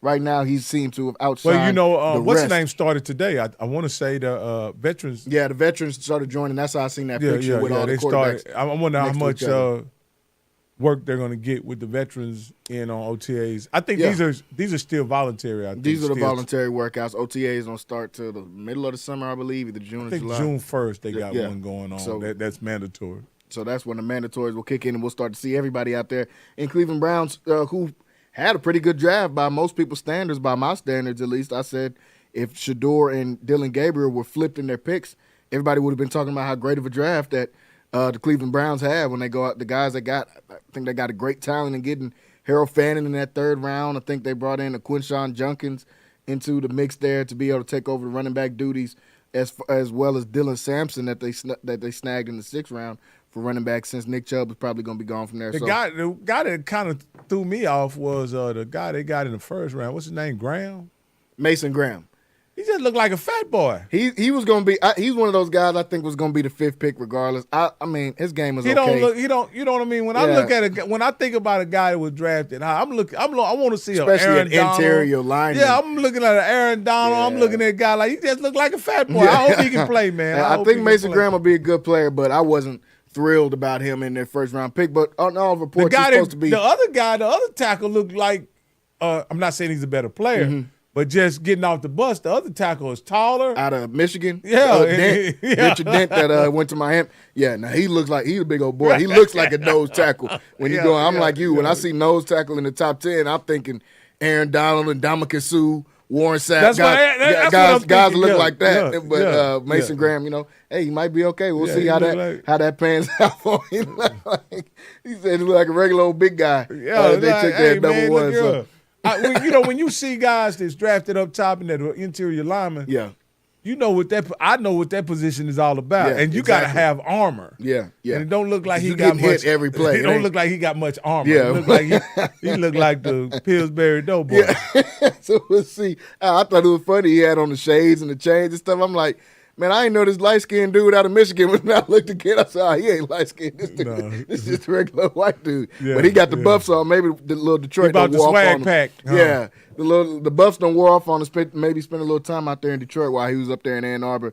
Like we were saying right before we went into break, we got to talk about your Dallas Cowboys and offseason ahead. Right before we go into that, what in the world is going on at the University of North Carolina, man? We keep seeing these reports coming out. The battle between Bill Belichick, his girlfriend, who he may get CC'd on all emails that are sent to him by the University of North Carolina. She had to be CC'd on that. We've seen her on film now making decisions. They're doing interviews. She's calling out from the back saying, hey, we're not answering that question. And Bill says, yeah, we're not answering that question. I know Tom Brady and Teddy Bruschi and them looking like, hey, man, what's going on? We couldn't even talk to the media. Now you got the girlfriend who ain't playing nothing. And now UNC is having more and more of a problem of it. Last week, the reports came out and said that UNC is worried about her influence on Bill Belichick. Now I'm seeing reports come out this week that says they would not be shocked if Bill Belichick is not there for week 1 with North Carolina. Now, those are just reports. That's not anything official. Those are just speculations and reports coming out. But what is going on in North Carolina right now? So let's look at it like this. In the NFL is a bottom line business, meaning that what happens in the NFL is as long as you're winning games and making money, whatever your quirks are tolerated. Yep. On the college level, it's a bit more nuanced than that. You can win big, like a guy like Art Browse did here locally. Win big, have the most successful football run in school's history. Yep. But because something happens that puts the school's reputation at risk, they get rid of the guy. That would never happen in the NFL. So in essence, what I'm saying is at the college level, your reputation is important, not for you individually, but for the reputation of the school. Here's also where it's rather complex. The power is not centralized in college the way it's centralized in the NFL. Yes. The power in the NFL is centralized with the owner, right? As long as you're making the owner money, that's one guy you got to make happy. Yeah. In most college systems, there's the president, and then you have what a board of directors, board of regents, right? And they have their own agendas. And the president works at the pleasure of the board of regents. Everybody on campuses pretty much works at the pleasure of the president. Then you also have the AD, as well, factors in there. So it's a much more complex situation. And the situation with Belichick's situation is simple. It's just a simple thing. The girl doesn't work for the school, so the school has no jurisdiction over her whatsoever. At all. Right?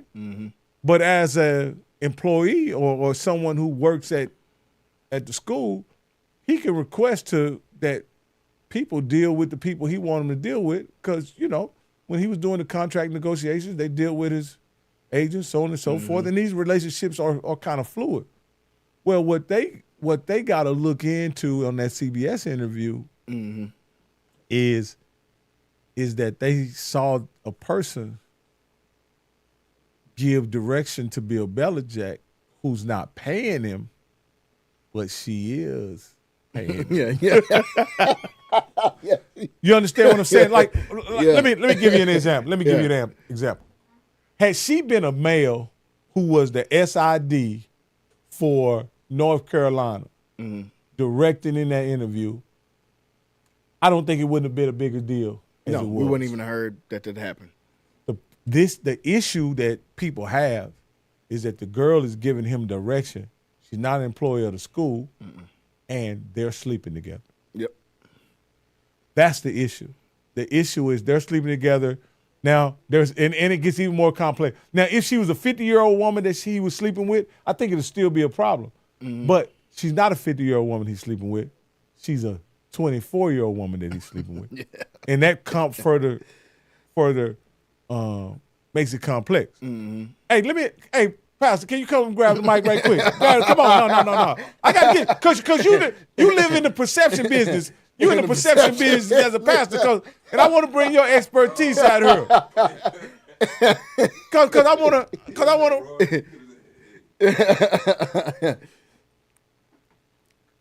Because what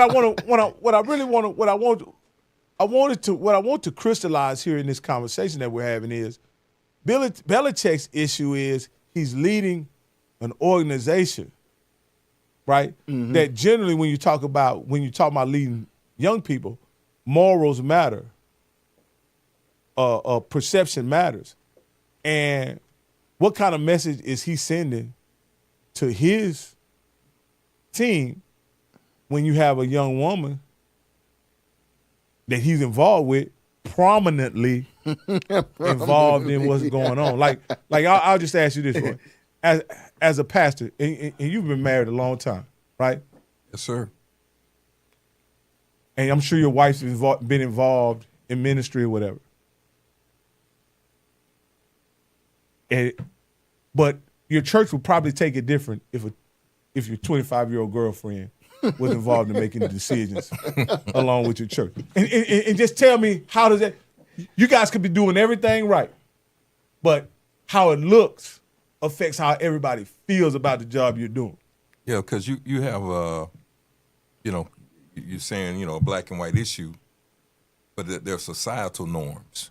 And it's not normal for a guy to date his granddaughter. That's not normal. Someone that's a friend, it's not normal for a guy to date someone the age of his granddaughter. And so you got to deal with all the smoke that comes with that. Has it happened before? You see it happen? But, it's going to be a lot of blowback, a lot of pushback. And really, they not... I think rightly so. You question a relationship like that. A 60-some-year-old man, 70. What do you have to even talk about to somebody that's in their mid-20s? You talking about Medicare. You gotta get yourself ready to go to bed. You can't just go to bed when you're 70. You say, I'm getting ready to go to bed. Yeah. You don't just get up in the morning and just run somewhere. Y'all not even on the same wavelength, and so I question not only how it looks, but that, are those real relationships? If he's not Bill Belichick with money, does she even date somebody like that? No. Absolutely not. So, you got like this whole thing, and to bring her in, I'm sure that's part of the deal, because usually when you see a relationship like that, that's a transactional relationship. Part of what she's getting is, hey, I'm starting this media access and exposure. I'm having this media company. Supposedly she has $8 million now in real estate assets in her name. Okay. How did that happen? I mean, whatever You know, they got some names that they use for that kind of activity, but you know, so you know, it's I don't know how long will UNC go with that. You know, that's what I'm wondering. You know, and that's why I was bringing you on because you're a leader in the religious organization, and how can you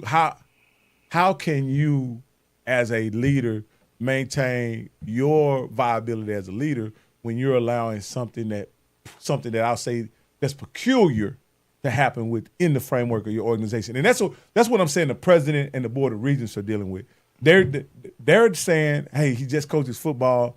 That's all he's doing. But there's a bigger picture. There's a bigger message that we've always talked about, schools being, you know, moral and upright, you know, and setting the example for young people, right? How long can you allow that to kind of unfold before it get? Because to me, it's already almost gotten a little to the point to where it's almost intolerable. Yeah, well, in the church now, in the black church, you finna clear out your church. That's what's getting ready to happen. You finna clear out your church. You know, I remember I said, you know, more. You know, we can't go up that rabbit hole too far, but morally, I don't know that we can make a biblical argument morally because we have too many biblical examples of similar age difference kind of situations. However, again, societal norms, you can't get past that. Yeah. And people, church, they're volunteers. They volunteer to be there. Or in her unconventional involvement in the business that is Bill Belichick. Like Jalen just brought up, having people that work for the school copy her on their internal communications. That's just flexing. That's just Belichick flexing. That's just flexing. You know, that don't even make no sense. No, that make no sense. And she's had a lot of involvement reportedly, and they were supposed to do some type of Hard Knocks for college this year. That fell apart, and they said largely due to an instrumental role played by Hudson, which is the last name of his girlfriend. It's a lot of stuff going on. That's a school watching a Colorado, and they want that. They want to be a school that maybe used to have some juice. They want to be on that front line, like so. You bring Bill Belichick. You know what? You know, could they have found a better coach? Yeah, they probably could have found a better coach. Did Belichick even want to coach college football? You know, so they want that, and so they tolerating it for now until Michael Jordan want to coach or somebody else. You bring up an interesting dynamic in that there was some societal norms and probably societal patterns broken when Colorado hired Deion, right? And Deion was scrutinized for whether it be the gold chains, the rapper persona that he has or whatever. But as far as when you talk about being wholesome, like Deion's situation was really around, you know, it was a family, familial kind of involvement. There was nothing what I would consider sketchy or inappropriate. You know, he was scrutinized for saying, I'm bringing my own luggage and I got my Louis. But just be honest, Rock. Wholesome goes out the window when we talking about winning football games. you know, we got 100 years of history. We got players that's done threw people out of their window and played on Saturday. So come on. But they've gotten rid of some legendary coaches at the college level for the same. You talking about Barry Switzer? They got rid of Barry Switzer for lack of institutional control and things. But how many championships they get out of Barry? You know, they got something from Barry. They just we're done. You know, and Bill, I don't know what his recruiting. I don't know what he's done recruiting wise this offseason. But if he don't win 9-10 games, they ain't going forward with Belichick. No. And I don't think he'll. What do you think about Jalen's question about? Or concern out there that Belichick may not make the first game.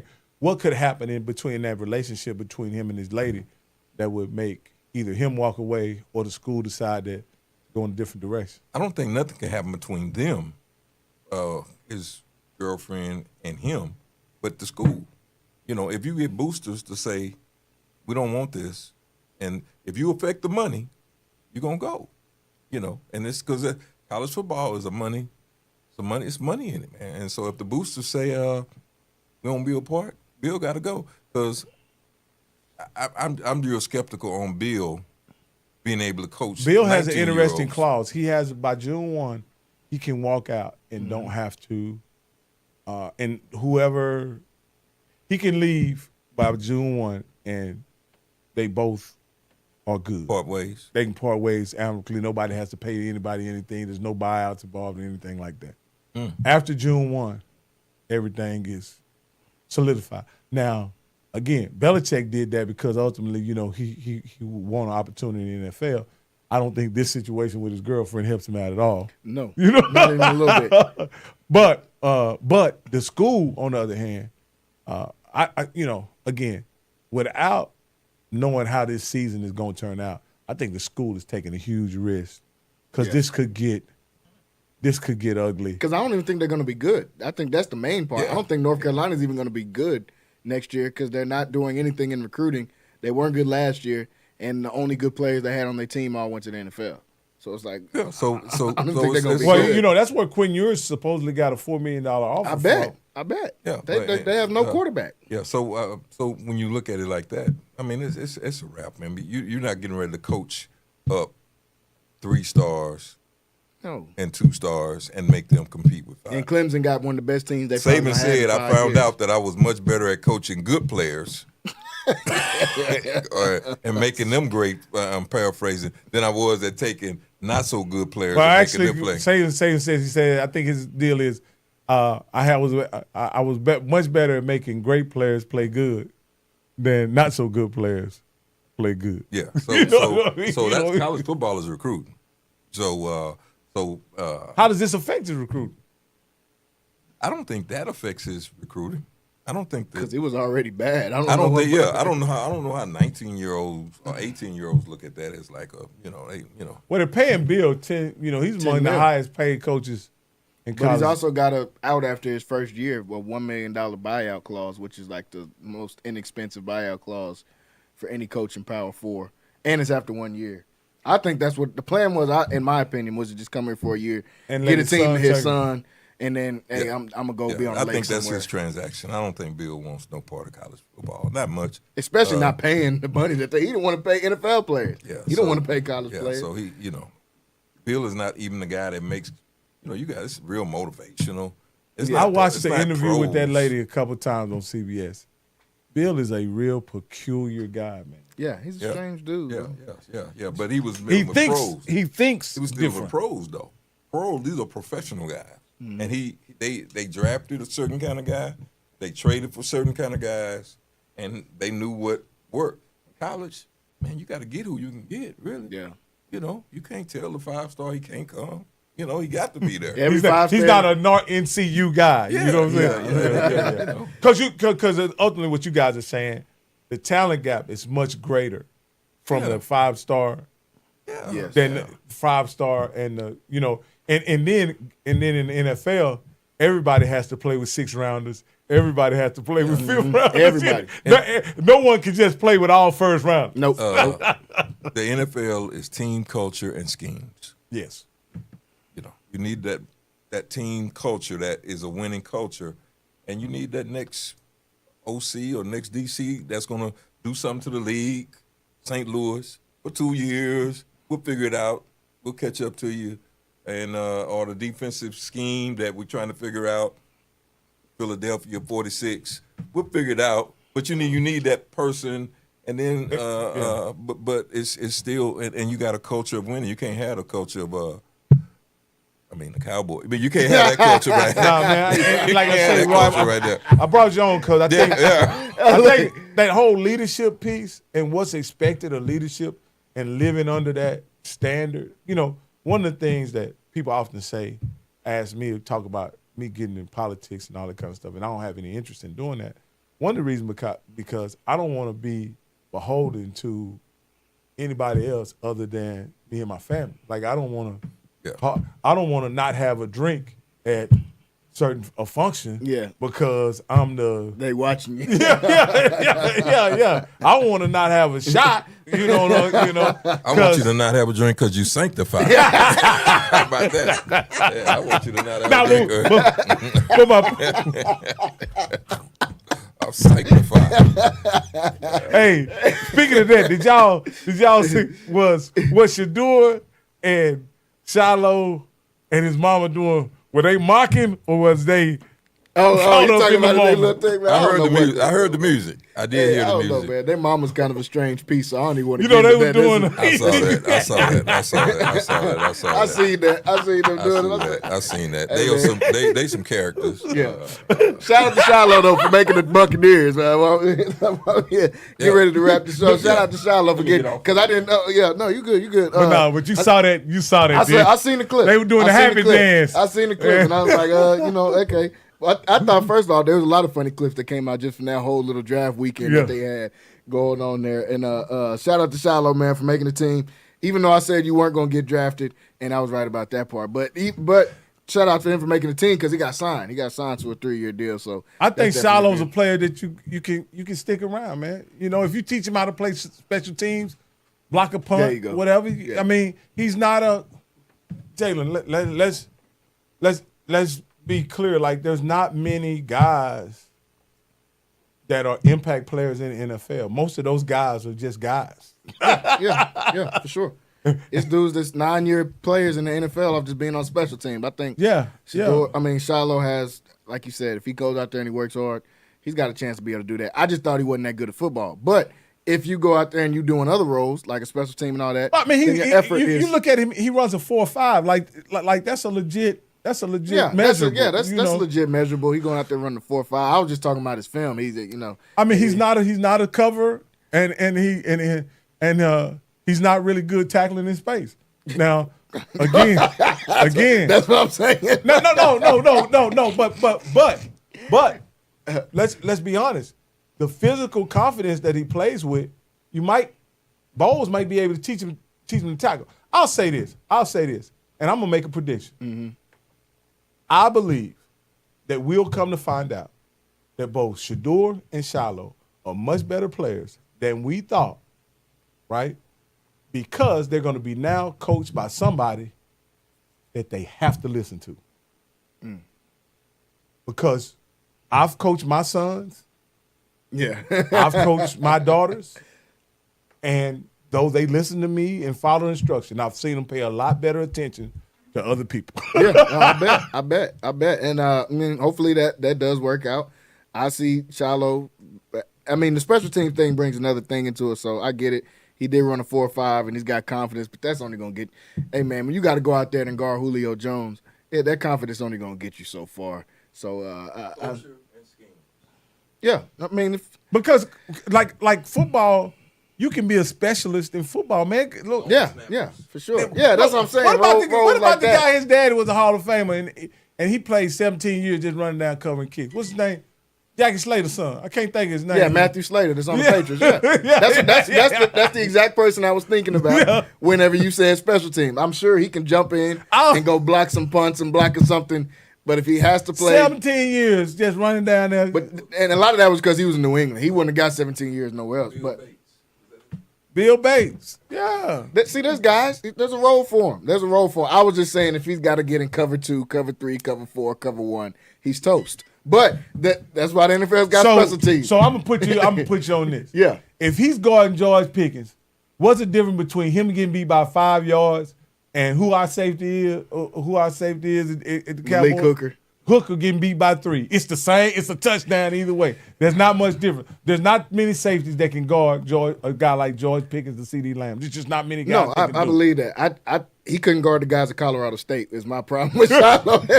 Forget George Pickens. He's not guarding the other dude that was playing for him last year, Tolbert. He's not guarding Tolbert. That's the problem. Yeah. But hey. Shout out to them, like you said, to find them a role. Why are we talking about football before we get off here, man? Got to ask you about your Cowboys because I'm getting mixed reviews on. It started out modest, as it does most of the time with the Cowboys. Hey, we got a pretty good draft. Tyler Burko, that's a good pick. Then they get throughout it. Then as we get to the George Pickett things, it's now escalated from modest to you know we're gonna be better than the Washington Commanders, and I see it slowly creeping up like this. But I am impressed. I said last week talking to one of my friends, this is one of the best off seasons for the Cowboys that I can remember in recent memory. When I just put this draft together, this looks like a Will McClay type of draft. I really liked some of the draft picks. They got Tyler Booker, number 1. I thought Siobhan Reveal was one of the steals of the draft. He was easily a first-round talent. They get him in the 3rd because he battled injuries. Jaden Blue will be a good 3rd down back. I think he's probably maybe the best pass-catching back in this draft. So they had a good – and then I like the edge rush out of Boston College. They had a really good offseason so far. How do you look at what the Cowboys have done just to this point in their NFL offseason? Well, I'm going to be honest with you. Cowboys is one of those teams that they needed just a few things to shore up their – defense. Mm-hmm. And they got 2 of the 3 things they needed. They needed some help in the offensive line. They got that. They needed help in the D-line. I don't think they got that, but they did need help also in the running back room, and they got that. If they played the previous season with a sound offensive line, a sound running back, and a sound D-line, they're a playoff team. Mm-hmm. Well, maybe they get a chance to play this upcoming season with that. Now, defensive line, maybe some of that will be dealt with if we don't have a rash of injuries in the middle, But again, I think our biggest question as a team has nothing to do with personnel, in my opinion. Our biggest question is the guy at the helm, which is Brian Schottenheimer, who's never been a head coach, never been remarkable as an offensive coordinator, and was chosen by Jerry Jones with really no other real consideration. Yeah. So that's what our team is going to be. We're going to find out if Shotty ends up being a competent coach, just as good as McCarthy, we're going to be in the playoff hunt. But if he turns out to be anything less than that, we're in for a long season. Yeah, I agree with that. I think a lot of this is going to fall on Schottenheimer. And I asked Wayne this last week, with this being Dak's 10th year going into the league, does he have to step up and take more of a leadership role with how this team is being? He's the only person. He's been there longer than anybody there outside of Jerry and Stephen Jones. This is his 10th year going in there at the Dallas Cowboys. He's been there longer than everybody else. Does he need to step up and make some leadership of, hey, we got a first-year head coach. Forget what he's talking about. This is what we need to do as the offense. We need to do this. We need to run like this. We need to do this when it comes to him taking a leadership role. As far as his teammates, does he need to step up and take more of that role, in your opinion? I think Dak, one of this moves to hire Shotty, believe it or not, I believe was to empower Dak. Okay. Right? Dak is making the money, right? And so that kind of, in my opinion, puts Jerry in a situation is, if I'm going to pay you $60 million, I'm not going to go out and pay a $20 million coach to coach you. Which I would agree with. You know what I mean? Yeah. I get that line of thinking. And so that's where we are. You know, we're gonna have to make it with the guy that you like. Yeah. You like Shotty and you like McCarthy, obviously, and you're gonna have to deal with one of them. You know, and again, I think the Cowboys have got to the point to where, like Roy said, scheme and culture. Mm-hmm. I don't think players are the problem or have been the problem in Dallas. I think scheme and culture. We've been right on the brink. We played nose to nose, toe to toe with a lot of those teams that went on to win the Super Bowl, like the Eagles. Yep. Matter of fact, I would say our season last year was similar to what the Eagles had the year before. And they went on to win a Super Bowl. So again, we have to, through scheme and culture, we're gonna have to, play a brand of football that allow us to win big games. Like that's our problem is just winning those big games, man. Showing up in big games. I agree. And part of showing up in big games is having an identity and knowing who you are. And that's one of the things that I think we've struggled with, is that we haven't really known who we are. I know who we should be with Dak as our quarterback, but we'll see. How do you feel about and this is the last one on the Cowboys? How do you feel about them trading for Joe Milton at the quarterback spot? Is this just a solidified backup spot, or are you like me and thinking there's a chance that maybe in a couple years we could see Joe Milton at running the show for the Dallas Cowboys? Because I think talent-wise, I don't think it's close. I think he's much more talented than Dak. Obviously, Dak's a way better quarterback than him right now. But with Dak making $60-something million a year, that's going to keep going up. With Dak being in his 30s now, how do you see this Joe Milton pickup? Well, I think I see it two ways. You really bail out New England from really having a quarterback controversy. Yes, for sure. All right. You didn't. But the other deal is you're paying your, and again, I hate it goes back to money. You're paying your quarterback $60 million. Cooper wants probably $5 to $8 million. That's what he got going. I forget where he went to, but that's what he got. He went to, I think he first in Baltimore. Where he went to? Something something like that. Yeah. He won $5 to $8 million. You're paying $60 million at quarterback, and you get to pay a guy who was drafted in the 7th round, 6th round, 7th round. That's what that was about. Yeah. Having a 7th round quarterback with some promise. Mm-hmm. You don't know whether the guy can really play or not. Yeah. But you got somebody that the fan base will be happy with, and most of us feel either way. If Dak can't play, you're dead in the water anyway. So why pay a guy like Cooper Rush $8 to $5 million insurance policy when we saw what that looks like? Yeah, exactly. Exactly. No, I agree. I think that's a lot to do with it. About one, it's not enough cut insurance. This salary cap. Yeah, it ain't enough. It ain't not to pay you that much. And he ended up going to Baltimore, like you said, 2 years, $6.2 million. So, I do think that's largely what it's about too. Is them. We're not going to pay Cooper Rush, and we know you're going to lose his games anyway. Let's just get a guy with some upside. 7th round, he's going to make $600,000 this year. Let's get him in there, get him in the mix. And if he does learn this offense, if he does end up being a competent quarterback, well, we won. Not only did we win, we almost hit the lottery. If you find a guy that can play. Well, and the other thing is they got a chance to look somewhat at an athletic quarterback and what it kind of looks like with Trey Lance. Mm-hmm. And I think this is more of an athlete. Oh, more man, of he's way better than Trey You know Lance. what I mean? And maybe a better quarterback. Who knows? He's for sure a better. We don't know yet, but in my opinion, for sure a better quarterback. We saw Trey Lance play 2 games in college and 5 in the NFL. We've seen Joe Milton play 2 seasons in college and look really, really good, and then played 1 game in the NFL so far, looked pretty decent in that 1 game. So I like to pick up for them getting Joe Milton, but we're going to be talking about the Cowboys all offseason, and I think this is going to be a particularly good one. Hey, man, you don't have to set it up. Maybe we can go to Oxnard. See, I was just talking with one of my friends yesterday about how I'm going to try to get in touch with a friend of mine that works for the Cowboys, and I'm try to facilitate that. Maybe we get some press credentials to Oxnard. Yeah, see if I can facilitate that. But that'll be in the future workings. Folks, want to thank everybody for tuning in with us today on Centex Primetime. Out of time here today. Rocky, tell them about HBCU Coaches Corner one more time before we get off here. We got HBCU Coaches Corner in approximately 1 hour. We'll be going live at 8 o'clock.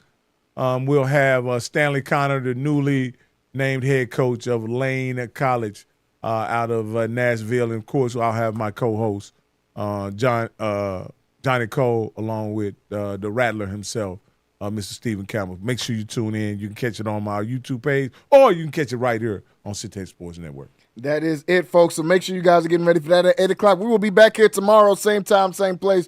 Wayne will be back on here. We'll talk some more about these NBA games right now. Cleveland up 48-41 in the second quarter on the Indiana Pacers as they try to keep their playoff hopes alive. We will see you guys tomorrow. Signing off is Jalen Gillis. Want to thank Rocky Miller for jumping on here with me. We will see you tomorrow.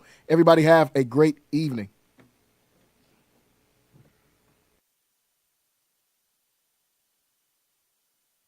Hello, my name is Roy Gillis, founder and CEO of Lighthouse Streaming. Over the last 4 years, we've had some tremendous successes, none of which could have been accomplished without you, our clients, and our viewers. From my family and the staff of Lighthouse Streaming, thank you. My name is Emily Adams. I'm the marketing director for the Texas Asphalt Pavement Association. We are here at our 3rd annual MAPS conference at the Waco Convention Center in beautiful Waco, Texas.